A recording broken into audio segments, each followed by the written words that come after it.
Good Friday afternoon to you. 4 o'clock time for Sports4CLE. Hope your weekend is off to a great start. The Browns putting on the finishing touches in preparation of that Week 1 game against the Bengals at Cleveland Browns Stadium. Some news from the Browns earlier today. Juan Thornhill is now questionable for the Bengals game, unable to go, but Denzel Ward does not have a status. That means he is out of the concussion protocol and is available for the game. That from Mary Kay Cabot. Kevin Stefanski talked about having Ward back, as well as Rodney McLeod being available in case Juan Thornhill can't go.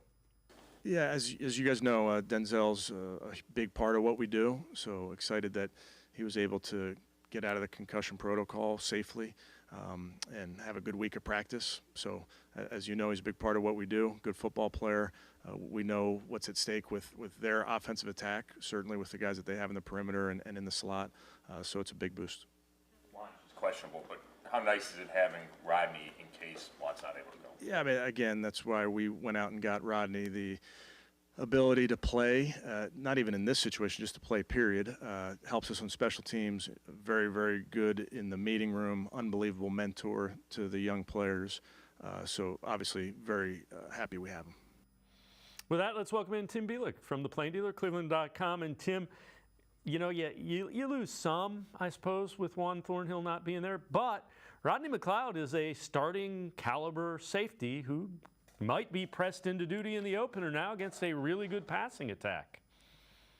I mean, it's a really good third safety to have in Rodney McLeod. I mean, he's a true veteran. He's been around the game a long time, knows how to play at a very good level. And, you know, for lack of a better term, it's like a true safety net, you know, having, you know, McLeod as a bridge to protect, you know, them from having to put D'Anthony Bell and Ronnie Hickman out there before they're ready to go and in situations that they might not be prepared to play. But no question, you know, if you're going to lose Juan Thornhill, at least the Browns have Rodney McLeod, you know, as that backup safety, an emergency guy, maybe a third safety if you trot out three safety nickel packages. But with Denzel Ward coming back for Sunday, I mean, it's nothing but good news for the Browns. I mean, I've said many times that Denzel Ward is a big reason the Browns have a matchup advantage right now in Cincinnati. Is unlike most teams in the NFL, they have not only two, but three corners they can throw at Cincinnati's best receivers, three quality corners. I know, you know, receivers, those guys should be able to get theirs. I mean, Jamar Chase is one of the best in the game.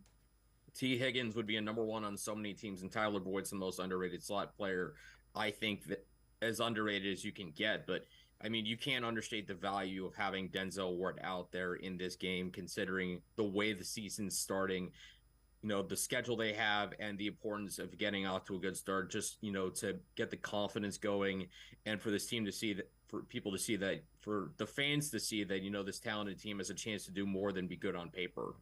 Well, the other thing that you have is you have Myles Garrett, who's had a lot of success against the Bengals. Garrett talked today about the importance of getting off to a fast start, as well as going against what's been a shifted and shuffled, remade Bengals offensive line. We don't know yet. You know, we got to see how they mesh together. You know, they had a great addition in Orlando, and you know, his size, what he brings to the run game, what he brings to the pass game, and probably the leadership that he brings. I'm not particularly sure about the leadership aspect, but you know, he's a vet, and he has a lot of years of experience. So, you know, seeing how he can turn that thing around, I'm looking forward to seeing him. And I guess we all are. Yeah, I mean, you start off with so many division games like that, lined up. You want to be able to, you know, start fast and get ahead in your division. You know, those games count twice in most teams' eyes, and you want to be able to, you know, have a strong start, set the pace, and, you know, and get ahead of things. You don't want to, you know, really, you know, break off even or, you know, behind. You know, those you know, they really mean a lot towards the end of the season. So. And they really haven't. They added a left tackle, but the Browns added 3 speed rushers, which are what their tackles seem to have a little bit of issue with. Yeah, and I mean, Orlando Brown Jr. is certainly a very good tackle. You know, he's finally going to get his shot at left tackle long term, and I think, you know, he's as good. He's very underappreciated. I think he is a true left tackle, and he showed it based on how he's played. And he's one of the few players that has really, given Myles Garrett some problems. But the problem for the Bengals is, yeah, you could take care of Myles Garrett on one side, but then you also have to deal now with Sedarius Smith and Obo Okoronkwo, who both I thought looked pretty good in the preseason, especially Sedarius Smith, who looked unblockable when really he was the focal point of that defensive front. Now you throw Myles Garrett in there, and all of a sudden, you can't double team everybody because you can't. Myles Garrett requires double teams at times. Sedarius Smith requires double teams at times, but you can't double team both guys. So you're probably going to have to leave, extra protection in there potentially if you're the Bengals, more quick passes potentially if you're the Bengals. And, if the Bengals are dedicating 7 guys to defend against 4 pass rushers, all of a sudden you have a numbers game where you have 7 guys trying to defend 4. And as I said before, when you have the secondary the Browns have, that's where the matchup advantage really takes effect. So the other thing that happened yesterday, Joe Burrow did get his extension. They haven't made it official, but he signed what will make him the highest paid player in the NFL. 5-year, $275 million extension that includes $219.01 million guaranteed, makes him the highest paid player in NFL history. Take a look at the records and stats now of the highest paid. So Burrow's the highest paid. Then you got Herbert. Then you got Jackson. Then Hurts. Deshaun Watson is all the way down there, and people are making a big deal about the guaranteed money. All these guys are getting their money. Even Kyler Murray, who's been injured, getting all of his money. So the guarantee isn't a huge deal. And every time a quarterback deal gets signed, Deshaun Watson's contract looks like a better deal. Yeah, I mean, there's been, like you put it up on the list, there's been so many guys that have had their contracts signed since the Browns got Deshaun Watson way back, last spring. Like $230 million fully guaranteed is a lot of money. It still is, and it's still the most guaranteed money, but we are only a matter of time now before we cross that threshold again. Of course, we have to remember after next season, Trevor Lawrence is eligible for his contract extension. If he continues to build off what he did in Jacksonville, he might get paid even more than Joe Burrow did. It's just that escalating bit of contracts going up and up and up as the salary cap goes up and up and up, revenues go up and up and up. This is kind of inevitable, and, good for Joe Burrow to get this contract done for the season. I mean, $275 million is life-changing money, no question about it, and he's earned every penny of it for making the Bengals, go from a team that, was the worst in 2020 when they picked him to 3 years later. They'd gone to back-to-back AFC Championship games, a Super Bowl. He's done so much for that franchise, and it's fitting that, he is the guy that's, atop the list. I mean, he's really good. I think, I think even people in Cleveland can understand just how good Joe Burrow is, and, the fact that the Browns have obviously had their matchup advantages with Burrow, but you still have to fear him a little bit because he is so great, especially against everybody else. So the question becomes with Joe Burrow now in week 1, do they have to alter the game plan at all? Do they try to go to quicker things, or is it just a matter of letting him play? Remember, had a calf strain and didn't practice, hasn't practiced a lot with the team, just came back this week, hasn't played in any preseason games. Zach Taylor was asked, do you have to alter the game plan at all? You got to let him go. Once you play a game, the game's there, and you just got to go play the game. Joe has plenty of experience getting ready season quick. Mm-hmm. How much confidence does that instill in you based on what you've seen him do before? A lot. He maybe hasn't gotten all the physical reps, but he's got the mental reps. He's in every meeting talking through every rep with the other quarterbacks. His camp's gone.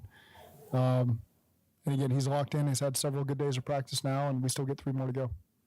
Last year, kind of the way defenses were playing, it forced you to do a lot of the longer drives. Has it been a goal for this year to see more explosiveness, kind of like you had in 21? I think that's just the overall structure we happen to see from our schedule. It's a little more of the league right now has taken shape that way. And maybe that's because of the explosiveness of offenses. Who knows? And so, again, we're just trying to be smart with how we approach things. We'd love to score quickly, but you don't want to be forcing it all the time because that puts you in some tough situations. And so when we need to be patient, we'll be patient. Tim, you don't. I get you got to go let him play, but I think they're going to try to get the ball out of his hands quickly, maybe run the ball more than they did. You can't simulate the pressure that happens in game day on a soft tissue injury like that from a guy who's running around trying to avoid Myles Garrett and Zadarius Smith. So I think they alter what they do a little bit. Yeah, I feel like they have to. And it's not just the fact, of who's going up against on Sunday, this ferocious pass rush that the Browns are going to bring, the grand unveiling, I guess, if you will, of the Jim Schwartz Browns defense, what we're really going to see, when it all comes out there on Sunday. But I think with Joe Burrow, it's not just that. It's that he hasn't practiced. He basically missed almost a month of practice with this calf issue.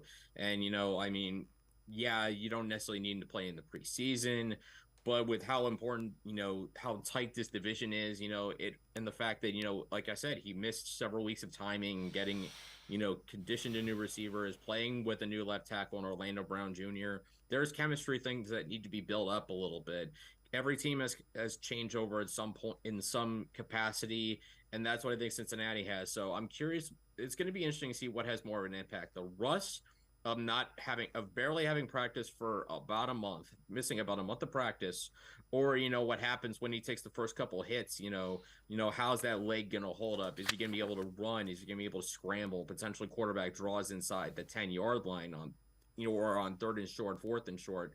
How does that limit that ability to do that? But I would imagine there could also be a potential preview of what the Browns could be facing for this entire season is teams planning to get the ball out quick, because you don't want to be in 2nd and long, 3rd and long against this pass rush when they could put Smith, Garrett, and Okoronkwo all on the field at the same time. All right, before we go to break, let's head to the voicemail of Truth and Reason.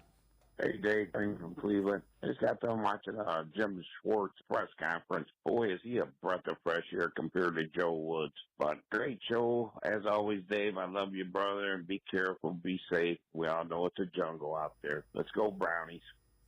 As always, appreciate all the voicemails. Yeah, there's a certain amount of honesty, and let's go. We got to prove it.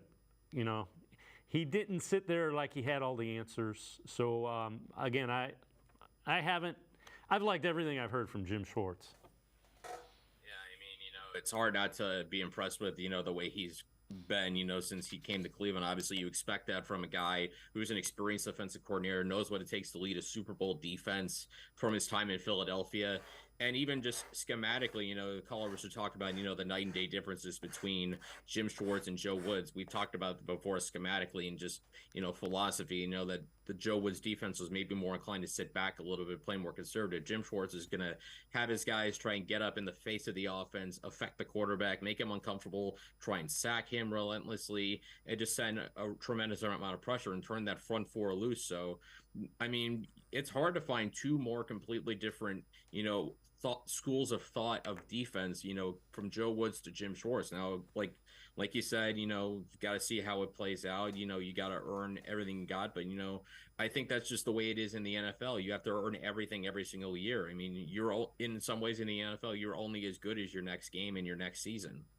Tim Bielik and I are going to step aside, take a quick timeout. Other side of the break, we head back to the voicemail of Truth and Reason. Sports4CLE will be right back. Stay with us.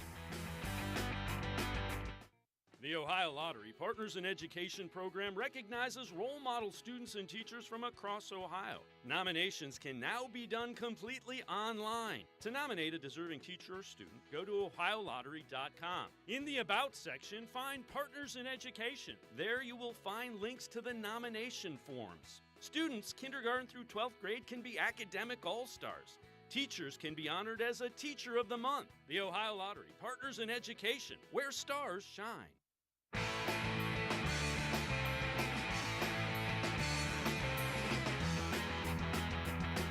We continue talking Browns with Tim Bielik from the Plain Dealer and cleveland.com. Let's head back to the voicemail of Truth and Reason.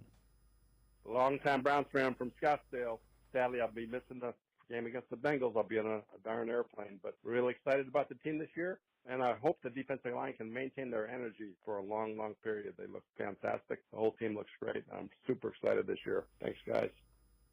As always, appreciate all the voicemails. Tim, one of the thought processes that Jim Schwartz has with rotating players in is to keep them fresh so you can maintain that. That's why he likes to rotate in, 8, 9 as opposed to playing 5.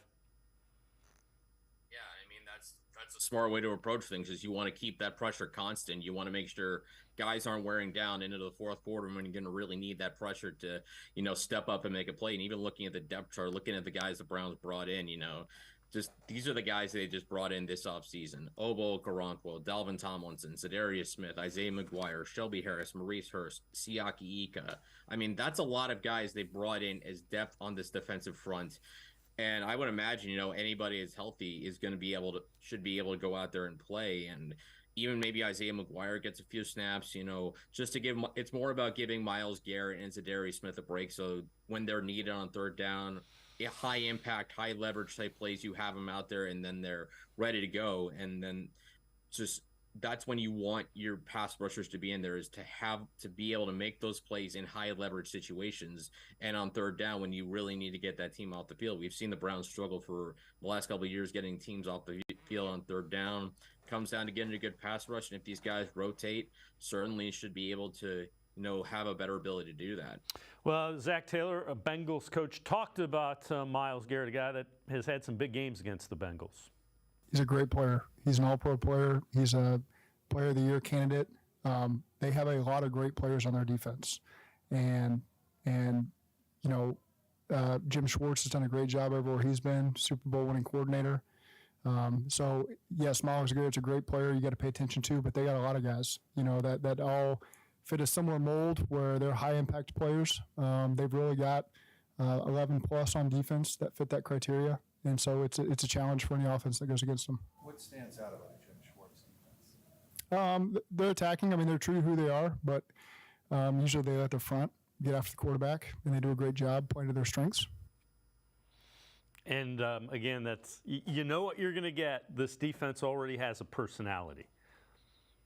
Yeah, I mean, the best defenses typically do. I mean, I feel like with the defensive front the Browns have assembled, it really matches the identity of what Jim Schwartz wants to be, is relentless, attacking. And you could be a pretty good attacking defense and make a good living if you got an anchor like Myles Garrett, who we know is one of the best pass rushers in football.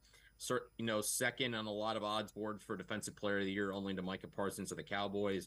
No reason he shouldn't have a tremendous season. And what helps Garrett, I think more than anything, is that he doesn't have to do it all by himself. You add Obo Okoronkwo in free agency, who I think is a guy who's better than people realize, just really never got an opportunity until last year. But then you add a multiple-time Pro Bowler in Zadarius Smith via trade, and now all of a sudden you have 3 quality starting defensive ends, 2 of whom in Garrett and Smith can rotate inside potentially.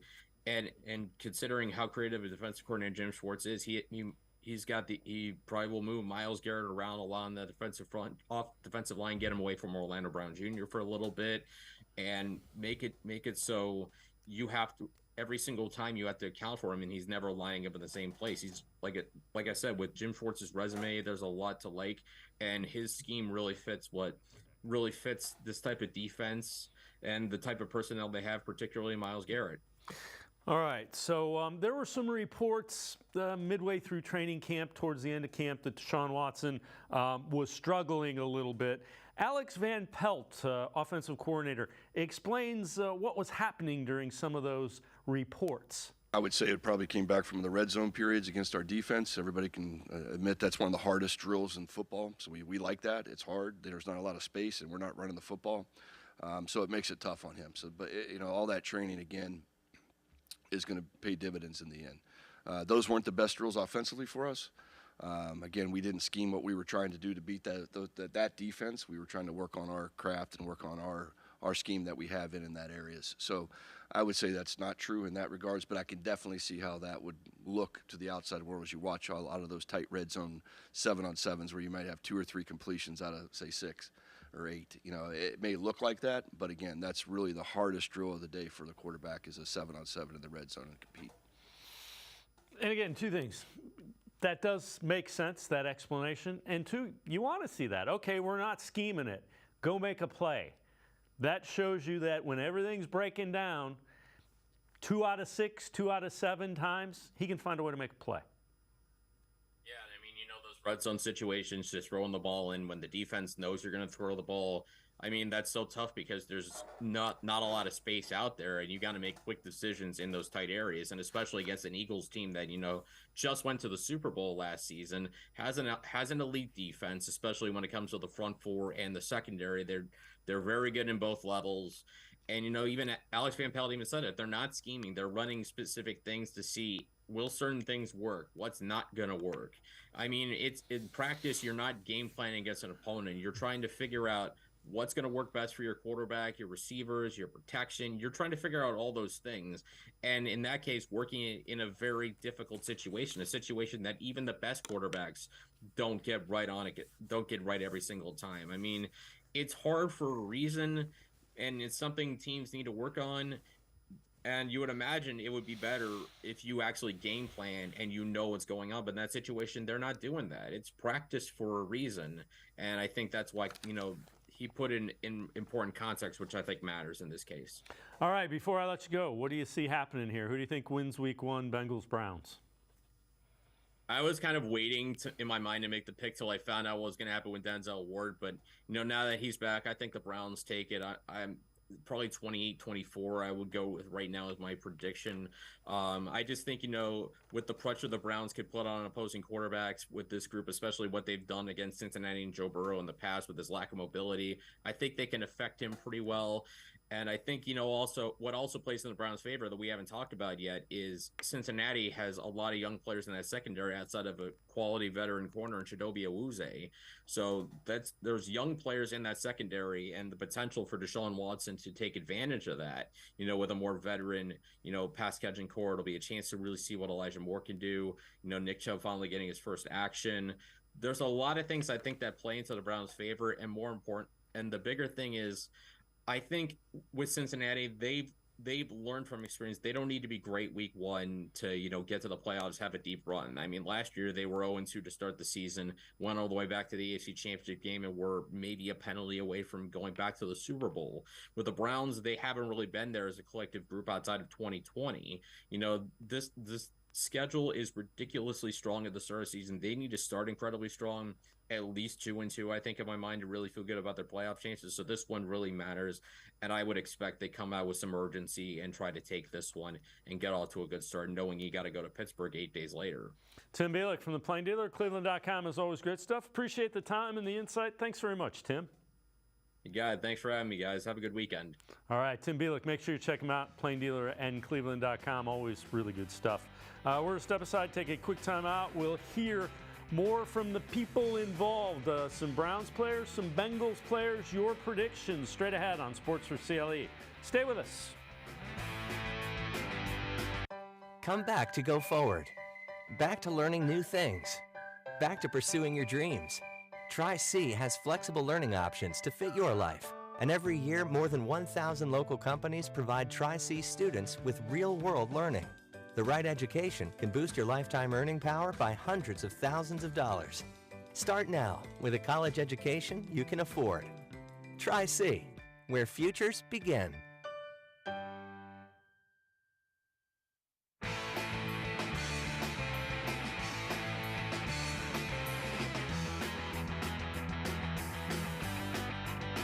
We continue talking Browns on Sports4CLE. New defensive coordinator Jim Schwartz talked about what he wants to see from his defense and what is important on defense in his mind. Third down's very important to us, right? Red zone, very important to us. Takeaways. You know, you'll hear me say the stats that mean the most to me are points allowed and takeaways, because our job, keep the points down and give the ball back to the offense. And the way you keep points down is you stop drives. And one of the ways you stop drives is on third down. So, you know, those kind of things. Red zone takes points off the board. You get a red zone stop. You know, potentially taking 4 points off the board, maybe 7. You turn the ball over. You not only do you get the ball back, but generally you put your offense in good position, or you score yourself on defense. You saw that from our guys this year. When it's all said and done, our job is to limit points, and our job is to get the ball back. Anything else is good for, you know, for you guys to write about. It's good for, you know, fans to talk about, but our job, we're going to keep our eye on trying to win the game and trying to keep points down and trying to put our offense in good position. And again, one of the things that's been a problem for the Browns has been third down. So you got to do well on first and second down to make it third and long, and that will be a focal point for this defense. Greg Newsome and Deshaun Watson talked about what makes Bengals quarterback Joe Burrow so special. That's the guy the Browns will be facing Sunday. I think it's the grit. I think it's the fight, the competitiveness, and just the swagger he got, and all those attributes. And, I can keep going on and on, but, he one of the best in the game for a reason. And he's had all the success in the world because he works at it. I don't really know him as a person, but I just know him from afar and what other people say. I think he's a great teammate, great player, and a great person to be around. So, a lot of respect for Joe. His poise, his decision making. He can throw the long balls. Like, his accuracy is amazing. He really can do everything that you need a quarterback to do. So I feel like with him, like, he's one of the elite because he can pretty much do it all. Does the talk back and forth, their receivers, your DBs, does that make this game more fun? Oh, for sure. We're all competitors. When you get a matchup like this early on, you're just super excited. This is kind of what I feel like is how we go against our offense every day. Having Coop, Elijah, DBJ, I feel like it's kind of that same similar matchup. So we're definitely super excited. And Newsome went on to say that when he talks to the Bengals wide receivers, they don't often chirp back, but there were some Bengals wide receivers chirping before the game. Here's Jamar Chase. I feel like a regular game to me. It don't feel no different. It's just the hooping and hollering about the Cleveland Browns. I was about to call them the Elves, but yeah. Are you tired of all the talk about Cleveland and how tough it's been for this team? I don't really hear it. If you ask me, I don't really pay attention to it because Cleveland is Cleveland. I look forward to the matchup that we have when we're facing them, but other than that, I don't really be caring. Do you think the elf logo is silly? It's funny. It's just different, I guess. Cleveland is Cleveland. That was a statement Jamar Chase from the Cincinnati Bengals had to say about the Browns. We beat them 5 times, and they still can't respect us. And all the Cincinnati Bengals fans, they say we're reaching. Nah, he meant what he said. So it's just a disrespect. And from the coaches, from the players, we know what we got to do now. There's no talking. We know what we got to do. Just remember, the last guy that said that, I think, was Chase Claypool. Things didn't go very well for him in that next game. So, again, you can say anything you want, and they'll decide it out on the field. But there is a little bit of, you can be sure that they won't say they heard it. The Browns players heard it. So we'll see. Colin Cowherd, this is what he thinks of the Browns in 2023. There are elements to Cleveland I really like. I think Myles Garrett's about the best pass rusher in the world, but it's a list of a lot of T.J. Watts and Bosa's. There's a lot of great ones. But I'm a little out on Cleveland. Some of it is the division's really good. But part of it is what is Deshaun Watson? It's been 2 years of mostly inactivity. So NFL.com ranked every quarterback in the NFL. Now, I didn't love their rankings, but they have Brock Purdy, Derek Carr, and Daniel Jones ahead of Deshaun, and Justin Fields and Mac Jones just below him. I do think I think he's more talented than Daniel Jones, but enough of that. So they put him 18th. So whether you agree or not, he's not sniffing the top 7 or 8. And when he left the sport, many thought he was in that group. And I think in football, Deshaun Watson was very good in 2020. But now it's 2023. And Joe Burrow has gotten really good, and Justin Herbert's really good and now has a great OC, and Trevor Lawrence has Doug Peterson, and Jalen Hurts has become a star. They have all emerged. I think they're better people. I think they're better leaders, and I think they're probably better quarterbacks. And the AFC is jammed. I can tell you, I don't think Colin Cowherd has any idea of what type of person Deshaun Watson is. So that one I'd be real careful with. And the other one, quarterback rankings, he hasn't had an injury. He didn't play. Now, granted, 1 year he was holding out. The other, that's on him.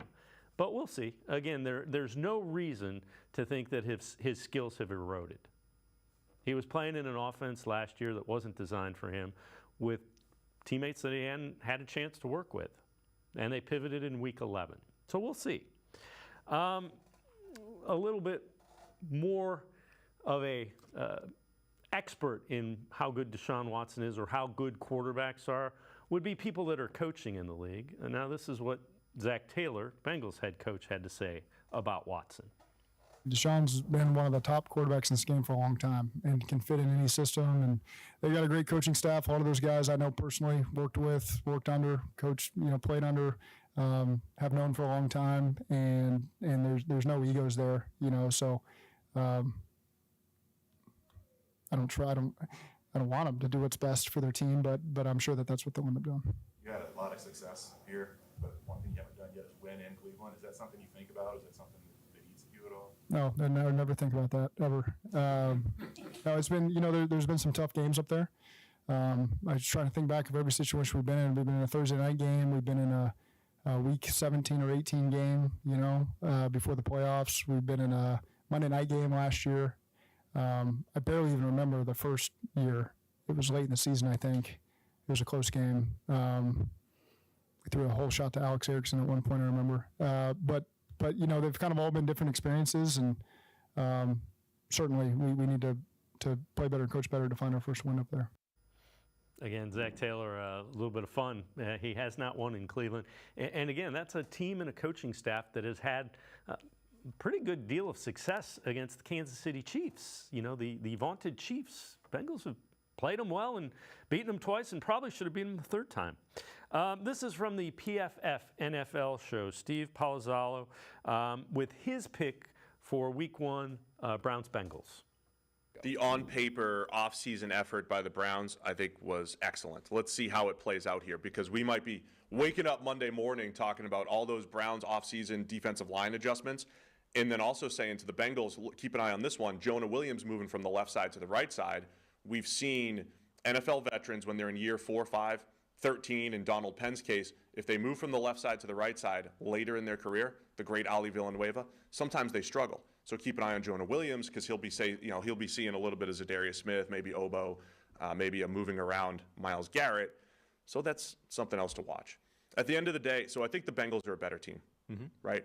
I think they're a better team. At the end of the day, I think they'll be a better team. I pick them for the Super Bowl. I pick them to win the AFC North. I don't know about this week.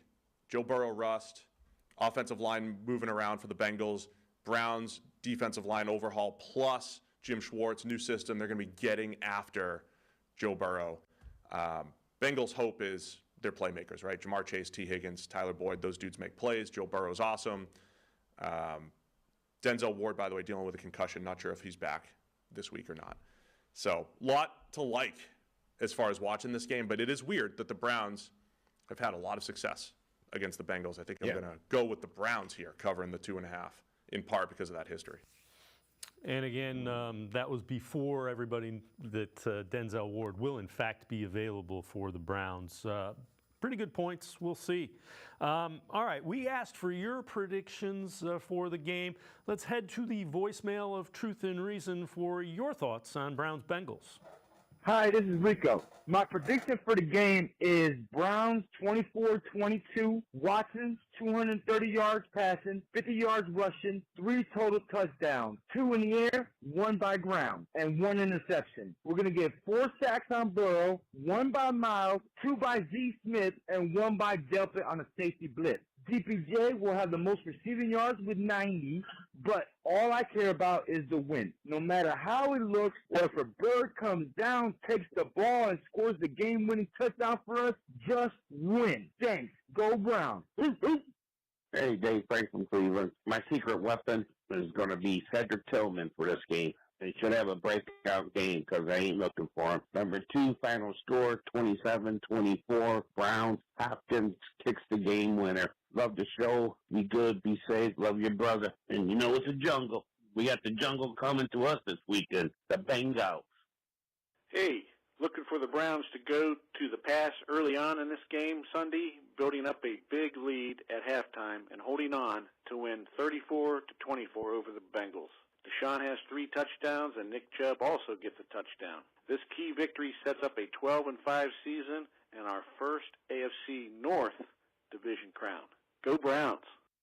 Hi, this is Glenn from Berea. These are my predictions. The Browns win 27-3. The defense will have 5 sacks and 3 turnovers. And Deshaun Jackson will pass for 224 yards. Nick Chubb will rush for 218. And Amari Cooper will have 213. And other receivers will do great too. Bye. All right, so there you have it. So I guess it comes to my prediction. I think the Browns win this one. I think it's reasonably close. I think they end up winning something along the lines of 27-20. I think the defensive line has a big game. Probably 3 sacks. They're going to force at least 1 turnover.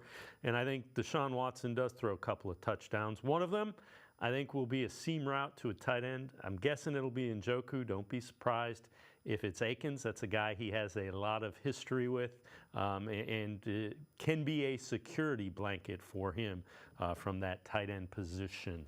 We're going to step aside, take a quick time out. Other side of the break, Lance Reisland joins us. We'll break down some of the important matchups for this game Sunday with the Bengals.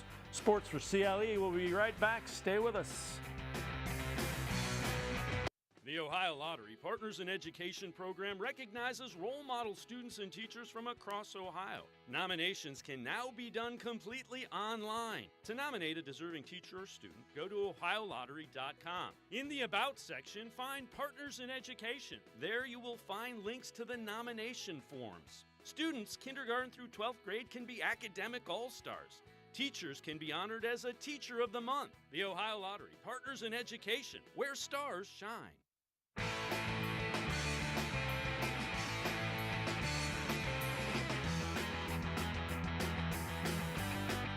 Sports for CLE continues. We continue talking Browns, getting ready for that season opener Sunday, 1 o'clock against the Bengals down at Cleveland Browns Stadium. Let's take a look at some video analysis, film breakdown of matchups that are important in this game. Whenever we do that, we welcome in Lance Reisland from the Plain Dealer at cleveland.com.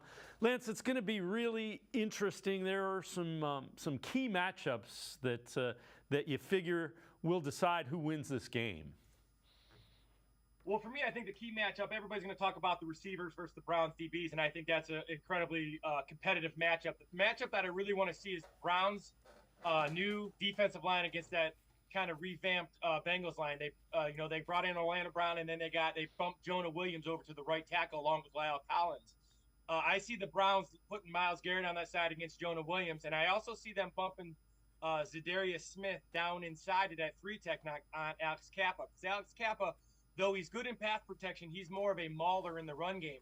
So I think the Browns have a real advantage there. And then what Browns struggles with a little bit on the other side is speed rushers. And that's what Okoronkwo does really, really well. So they're going to have to help. The difference is Zach Taylor likes to get 5 out in the route. So we're going to see what that matchup is. I think, as we talked before, I think the Bengals are going to have to get the ball out quickly against this Browns pass rush.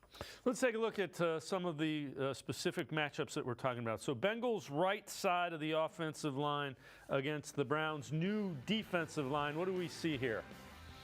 Well, here you go. You got Jonah Williams at the left tackle last year, so he'll be on the other side. But this is kind of what he's a much better tackle than people give him credit for. Here he has a tendency to get his hands wide. So you'll see he's at the right-hand screen. He's at the left tackle.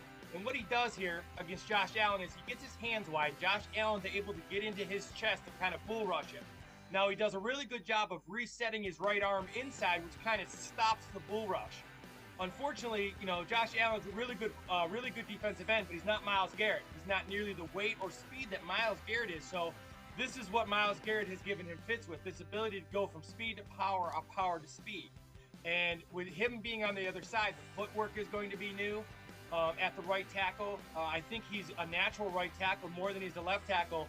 But I see the Browns exploiting this matchup with Myles Garrett being on the other side. We know Schwartz loves those matchups. Yeah, and it isn't like Jim Schwartz, defensive coordinator for the Browns, is going to seek a matchup that he can win, and then he's going to continue to go back to it time and time again. So also on that right side, inside of Williams is Alex Kappa. What do we see in this clip, and what are your thoughts with this? Well, this is when Kappa's back with the Bucks, so he's been a bunch of. He was a really big pickup for the Bengals. Really like him. Again, what he is though, he came out of a small school, Humboldt State, and he's a really good run blocker. He's real nasty. He likes to be physical. He doesn't have great lateral quickness. He doesn't have good short area quickness, which is why he's down at the guard and not at the tackle. That is going to be a problem if the Browns move Zadarius Smith down inside. That is going to be a very tough matchup. Now, Zadarius Smith is not Aaron Donald. Not many people ever play the game.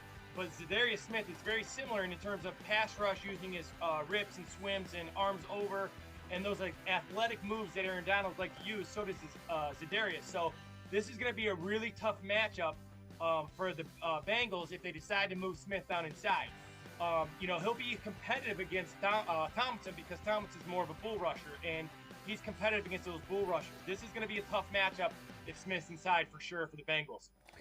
All right, so that's a couple of the matchups up front that figure to be interesting.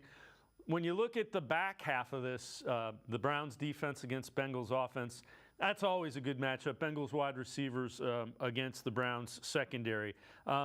This first clip, what do you see here, and what are we looking at? Well, you get a zone coverage, so the Browns are going to bump the one safety down, so it could be a robber coverage, could be a cover 3 coverage, but this is where the Browns struggled last year, being in zone and being man and having communication issues. And it kind of looks like here, JJ3 was supposed to help inside and he didn't get over. Ward's going to be very important. If Ward can play, that's going to be huge for the Browns because he matches up very well athletically with Chase. That also allows Emerson to play T. Higgins, who is a very long receiver. Emerson can match him with length. And then you can put Newsome down inside against Tyler Boyd and those guys they like to use. So I think the matchup-wise, if Ward can't play, that makes it very, very difficult for the Browns to match up with all 3 of their guys. They also brought in Irv Smith, who, when healthy, is a very talented tight end. So Ward being healthy is very, very important for the Browns because he matches up. They're going to play man coverage. They're going to take away the quick game early.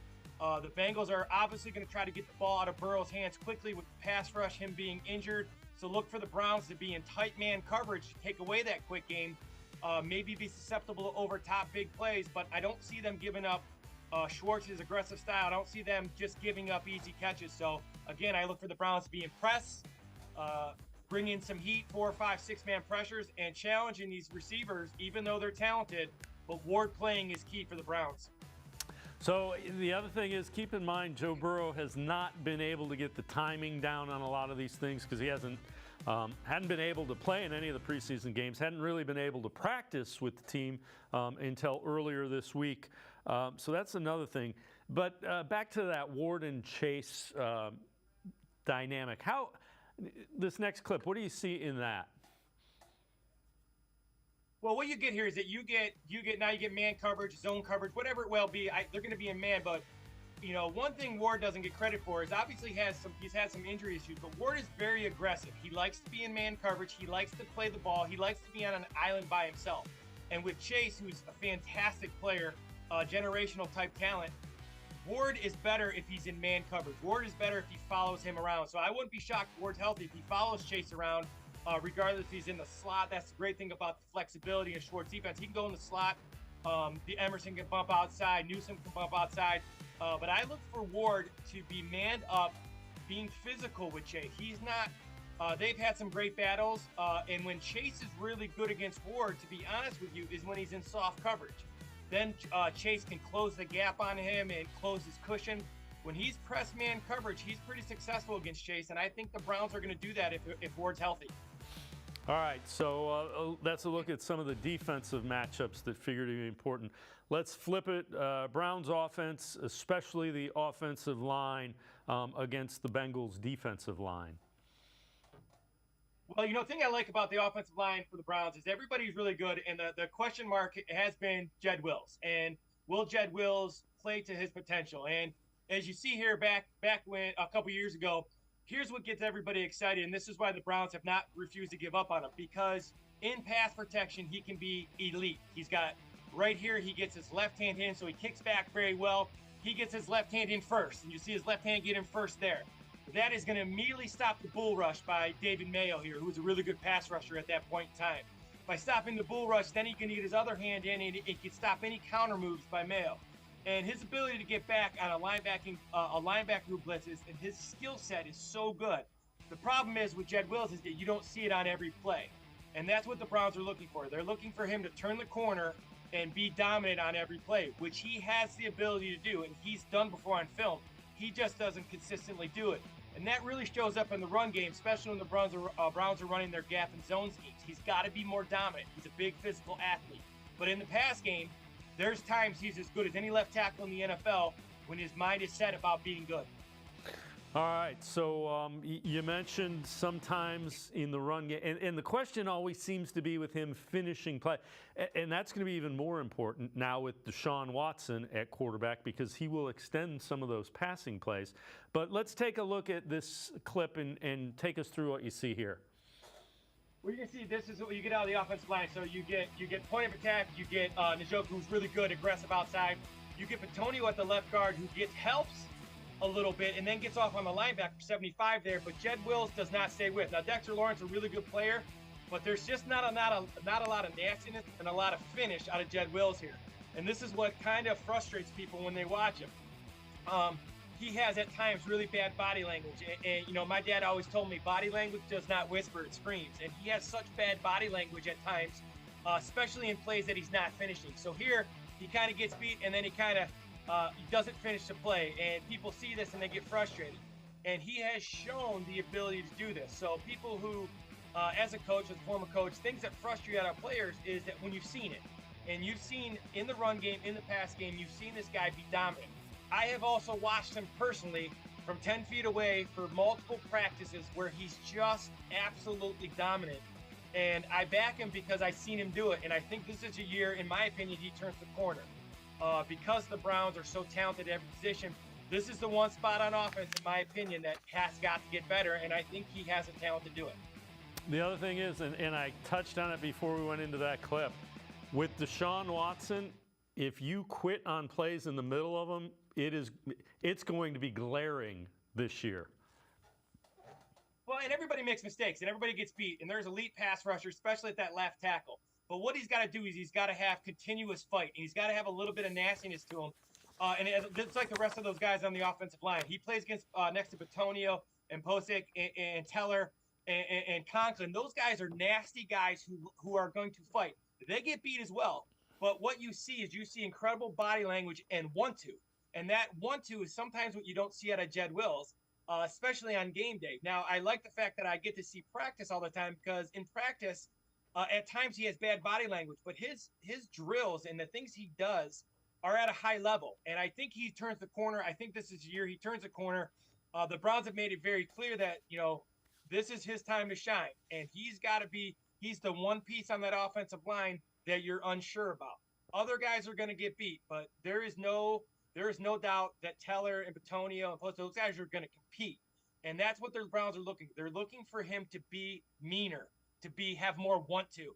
And that's what everybody will be looking. That's what I'll be looking for on Sunday is how nasty is he? Is he finishing plays? Is he helping people up? Is he running downfield? Does he have good body language? Is he flying around? That's what you want to see out of him, and he can do it.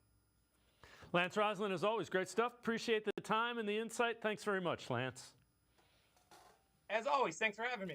Lance Reisland, make sure you check him out. Always really good game breakdown and video analysis. Cleveland.com as well as the Plain Dealer. We're going to step aside, take a quick time out. Other side of the break, we get the Cincinnati side of this equation, looking at the Browns from a Bengals perspective. Sports4CLE, we'll be right back. Stay with us.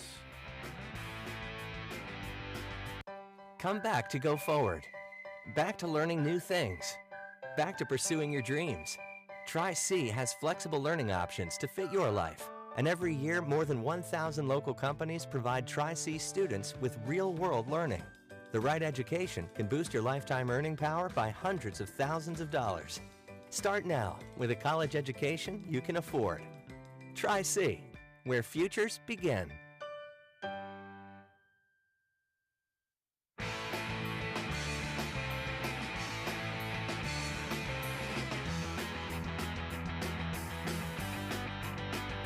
We continue talking Browns here on Sports4CLE, getting ready for the opener against the Bengals down at Cleveland Browns Stadium. Joe Burrow, when he met with the media earlier this week, reiterated he's ready to go. Just a lot of hard work to try to get healthy, try to get back. So I'm in a good spot. You feel like you're ready to go for week one? Yeah, I'm ready to go. We're going to see how these next couple days play out because you never know with these things, but I'm expecting to play. Like I said, we'll see how these next couple days go. Can you walk us through kind of what, because we haven't talked to you since it happened, can you walk us through what happened on that flight that you got out? Yeah, just muscle strain. So it just takes a while to get back from those. They're finicky and you got to spend a lot more time healing than you anticipate. And so we're in that process right now.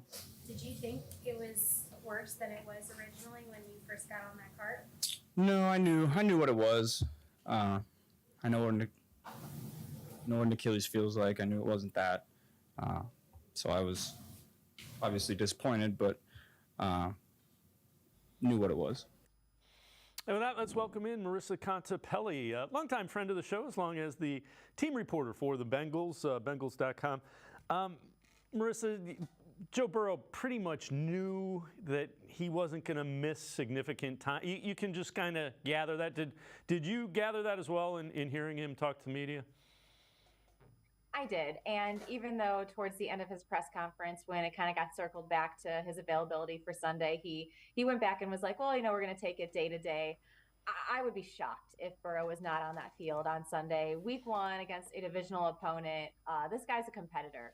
So we're hoping he's going to be, and he is at 100%, but it looks like things have been trending in the right direction from Burrow. And I understand them not wanting to rush things back with him to get him back on the field because it's the last thing you would want to do. But from what he had said on Wednesday and just everything we've seen out from him at practice, it looks like he has some pretty good mobility when it comes to his calf. And he was running before they reintegrated him, so it isn't like they went from, well, you're rehabbing to here, you're back in. He was, he took the proper progression that you'd want to see as well. Some changes on the offensive line. So you bring in Orlando Brown, you move Jonas. Is there a concern that he really hasn't gotten to work with those five guys in those specific positions pretty much all preseason? I don't think so, because you go back to, he got some work during OTAs and back in the spring after they signed Orlando, and then he came over. And I know Jonah Williams is new on the right side of the line at right tackle, but he's also worked with Jonah over the last few years too. So when it comes to the continuity of that line, Burrow has worked with Wilson, Ted Karras, and then Alex Kappa there on the inside. So there really hasn't been any concerns. It's been pretty good when it comes to just that overall chemistry and flow from the offensive line with Joe Burrow.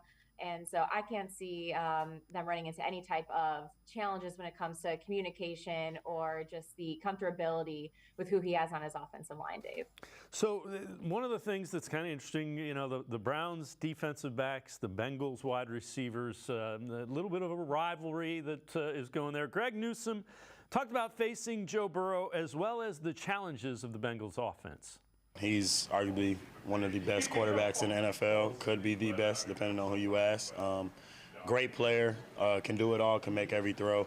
Then you got the receivers, the three-headed monster receivers. Super excited to play them at full strength, too. That's something that we're definitely looking forward to.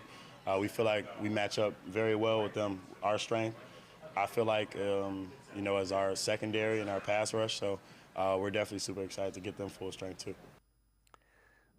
So, Marisa, do you get the sense that the Bengals wide receivers look forward to the matchup as well as the Browns defensive backs do, as much as they do? I do, Dave, for a lot of reasons. One, I think it's a great matchup on both sides of the ball. And as you just heard from Newsome, I think these two teams match up pretty well. So that's going to be an interesting storyline to watch and one I'm eager to see how it plays out on the field. But then also, starting off the season against a divisional opponent, we know how the last couple of years have gone where Cleveland's played really well against Cincinnati and has kind of had the Bengals number at times. So eager to see how that one is going to play out. But then too, you know that both of these teams want to get off to a hot and a fast start to start off the season. And so I think there's a lot of things at play. And not only was Newsome kind of talking about, all right, you have the three-headed monster, you have the Bengals big three, but I'm eager to see just how tight end Irv Smith is going to factor into the equation too. If we get the Irv Smith that he showed when he was back playing college ball for Alabama, that's another different dynamic part that this Bengals offense has to offer, and something we saw flashes last year when they would use the tight end position with Hayden Hurst in different ways. But I'm really excited to see just what Zach Taylor and the offense has in store, because you can't shut down 4 different playmakers on offense when it comes to pass catchers. And then you also have Joe Mixon out of the backfield, who is a proven pass catcher as well in this offense. So it's kind of pick your poison, and whether if the Browns try to stop and eliminate Jamar Chase and T. Higgins, then Tyler Boyd, Irv Smith, and Joe Mixon are going to have to step up too. So it's going to be impossible to shut down every facet of the passing game. So I'm really intrigued to see which areas the Browns will try to, target to really limit what the Bengals do on offense. But something we also heard from Joe Burrow during his press conference on Wednesday was that they're going to be true to who they are in themselves. And it's something Zach Taylor has also kind of reiterated at times too. So it wouldn't surprise me if the Bengals, want to come out and take a couple shots early on to try to establish that deep threat that they have with Jamar Chase. But it'll be interesting to see just how it all plays out on Sunday. So who are some of the key matchups for the Bengals defensively with the Browns? There's a thought that Browns probably will be a little bit more wide open, more 3 wide receivers, less 2 tight ends. What are some of the key matchups you think defensively? Well, I think first and foremost, the defensive line trying to stop Nick Chubb. I think everything starts right up there up front. I mean, Chubb has proven to be one of the best backs in the NFL, and the Bengals defense, one of their strengths has been stopping the run, except when it seems to be playing Nick Chubb over the last couple seasons. So last year they did a great job of establishing that front and that presence up front, and they're going to have to absolutely get back to that this year too. DJ Reader and BJ Hill on the inside of that defensive line is going to be so crucial for them to generate that pressure, to try to really limit what Chubb in this offense is able to do. So that's my first matchup that I'm keeping an eye on. And then secondly, with the Bengals secondary going against the Cleveland receivers, because you look, and Chidobe Awuzie is going to be coming back from that ACL injury that he suffered week 8 in Cleveland last year. And then there's also 2 new safeties back there too, and Dax Hill and Nick Scott, who will be playing together for the first time in a game after the Bengals lost Von Bell and Jesse Bates to free agency. So I'm really interested and intrigued to see how Deshaun Watson and these receivers attack the Bengals secondary. What will they look to do when it comes to, some deep pass shots, maybe just if they try to throw underneath a little bit more. I really think that's going to be another key matchup that I'm keeping an eye on, because then you also have DJ Turner, who's a rookie corner for the Bengals, who, figures to get into the mix, into the rotation first off the bench too. So it's a lot of kind of certainty and unknown right now when it comes to that matchup. But those are probably the 2 that I'm keying in on most on defense. Before I let you go, I got to. We've been talking about the AFC North the past couple of days, and this kind of popped into my head.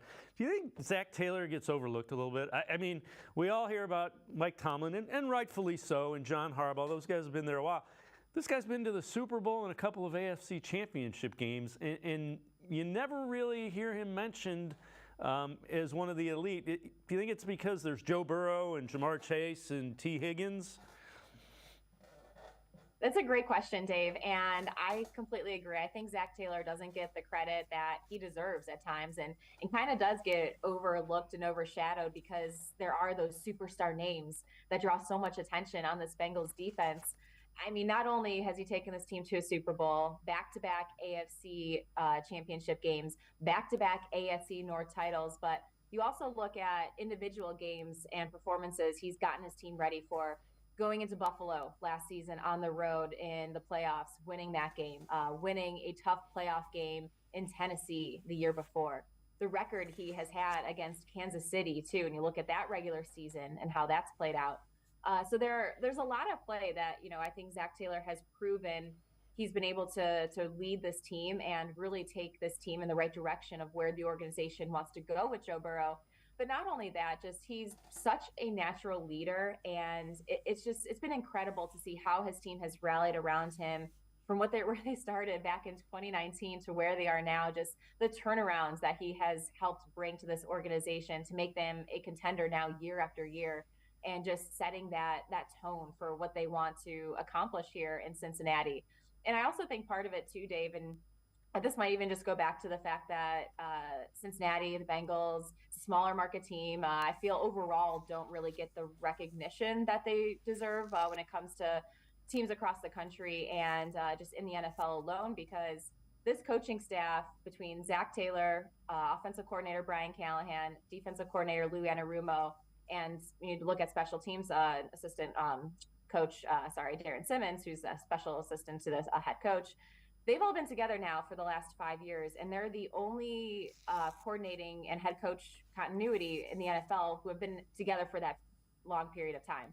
And it really goes back to where I'm shocked Lou Anarumo is not a head coach somewhere for just what he has done on defense between him and Callahan getting interviews this last go around. So it's something that I know Cincinnati's really thankful and blessed to be able to have those guys in that position for so long.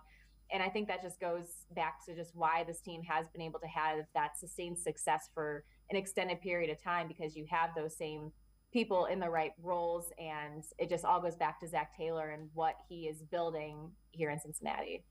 Marisa Contipelli, Bengals team reporter for Bengals.com. As always, appreciate the time and the insight. Thanks very much, Marisa. Of course. Thanks, Dave. Marisa Contipelli giving us the information from Cincinnati. Browns getting ready for the Bengals Sunday at 1 o'clock. It's going to do it for this edition of Sports for CLE. We'll see you back here Monday at 4 o'clock. We'll be talking about that Bengals and Browns game. Have a great weekend, everybody. See you Monday at 4 on Sports for CLE.